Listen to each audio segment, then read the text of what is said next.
नाजरीन, आज खुसूसी मुलाकात में हमारे साथ है महाराष्ट्र आम आदमी पार्टी के साबिक़ रुकन मजलिस आमिला फ़ारूक अहमद साहब। इनसे जानते हैं कि महाराष्ट्र में आम आदमी पार्टी की क्या कारकर्दगी है और आगे मुस्तकबिल में क्या इनके मंसूबे हैं और क्या प्लानिंग है। लेकिन मुल्क की बदलती सूरत हाल पर भी इनसे हम जानने की कोशिश करेंगे। फ़ारूक साहब, सबसे पहले तो खैर मकदम है। फ़ारूक साहब, अभी अभी बिहार के इलेक्शन हुए हैं। दिल्ली के आम आदमी पार्टी के कामयाबी के बाद बिहार में बीजेपी को एक बड़ी शिकस्त मिली है। क्या मुल्क की सूरत हाल, मुल्क की सियासी सूरत हाल इससे बदलती हुई आपको नज़र आती है? बेशक इसमें कोई दो राय नहीं है। आपने देखा कि जिस तरह से दिल्ली में भी नरेंद्र मोदी जी ने और उनकी पूरी कैबिनेट ने, पूरी मिनिस्ट्री ने, ख़ासतौर से मोदी और शाह की जो जोड़ी कहलाती है, जिसने इससे पहले चुनाव को जीतने का एक तंत्र अपने पास होने का दावा किया था, इन सारे दावों को दिल्ली में जिस तरह से हमने पूरी ताकत लगाकर उनको 70 में से सिर्फ 3 ही सीटें उनके हाथ को लगी और 67 सीटें जो है वो आम आदमी पार्टी ने जीती। तो बस वहीं से उनके घोड़े को रोकने का काम हुआ था और अल्लाह के फजलो करम से वही परंपरा अब जो रही वो बिहार में हुई है। और यहाँ से आगे इंशाल्लाह हर स्टेट के अंदर ये सूरत हाल बिल्कुल कायम रहेगा, क्योंकि लोगों को अब नफ़रत की सियासत नहीं चाहिए। उन्होंने ये 1.5 साल के अंदर नरेंद्र मोदी के दोनों रूप देख लिए। उन्होंने उनके विकास, सबका साथ सबका विकास और अच्छे दिनों के दावे करने वाली पोल भी खोल दी है।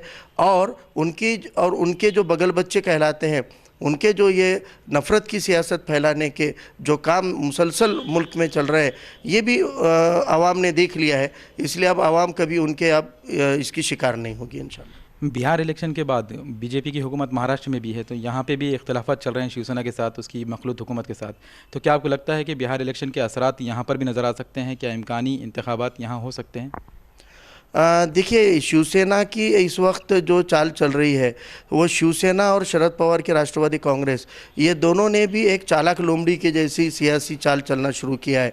और ये दोनों की आपस की जो ये है कि हुकूमत को सपोर्ट हम निकालेंगे तो वो दे देंगे और वो निकालेंगे तो ये देंगे, इस बीच में बीजेपी अपना फ़ायदा आराम से उठा रही है। तो शिवसेना में इतनी हिम्मत नहीं है कि वो हुकूमत के बाहर निकले। वो सिर्फ गिदड़ धमकियाँ देने का काम भाजपा को कर रही है और दोगली राजनीति, वो अपने आप को अपोजिशन पार्टी के भी रोल में रख रही है और इधर तो वो हुकूमत के सपोर्ट में भी है। तो ये दोगला रवैया शिवसेना का है, इसको हम नहीं मान सकते कि ये इतनी हिम्मत करेंगे कि वो सपोर्ट विड्रॉ करेंगे। तो ऐसे कोई इम्कानात प्री इलेक्शन के तो नहीं है, प्री मैच्योर इलेक्शन के नहीं है। लेकिन 2019 आने तक लोगों को शिवसेना और बीजेपी ये दोनों की भी हकीकत समझ में आ जाएगी और लोग जोड़ कांग्रेस से भी और ये जोड़ सेना बीजेपी युति से भी इंशाल्लाह बहुत दूरी बना लेंगे। सर, बहुत कम वक्तों में महाराष्ट्र में पार्टी ने काफ़ी कारकुन बनाए हैं तो ऐसे में आपको क्या लगता है, क्या पार्टी की कोई हिकमत अमली या स्ट्रेटजी है जिसकी वजह से पार्टी ने बड़ी तमाम कमेटियों को डिसॉल्व कर दिया है?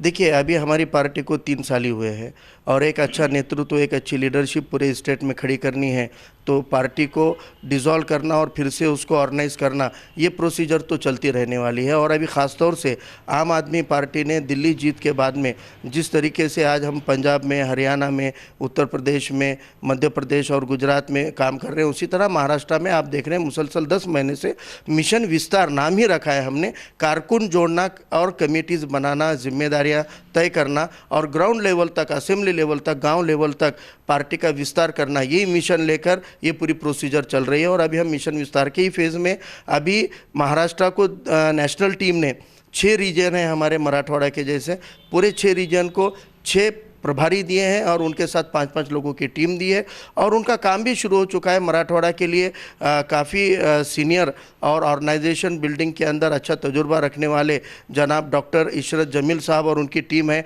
जिन्होंने अपना पहला दौरा मुकम्मल किया है परभनी, जालना, औरंगाबाद में।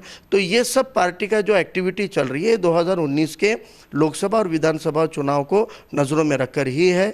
और इंशाल्लाह 2017 में भी जो एक 5-6 कॉरपोरेशन के चुनाव हो रहे हैं, पार्टी चाहती है कि ये सब इंतखाबात के अंदर हम पूरी ताकत से उतरे। लेकिन आम आदमी पार्टी सिर्फ इलेक्शन लड़ने के लिए नहीं लड़ती है, तो जीतने के लिए लड़ती है।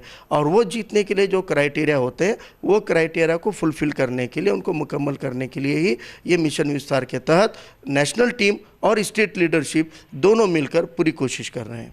तो इसका मतलब ये है कि नांदेड़ में जो महानगर पालिका के इलेक्शन आने वाले हैं तो उसमें भी पार्टी अपने पूरा जोर आजमाई करेगी। इसके लिए क्या केजरीवाल भी नांदेड़ आ सकते हैं? क्या इसकी हिकमत अमली आपने तैयार की है, पॉलिसी वगैरह?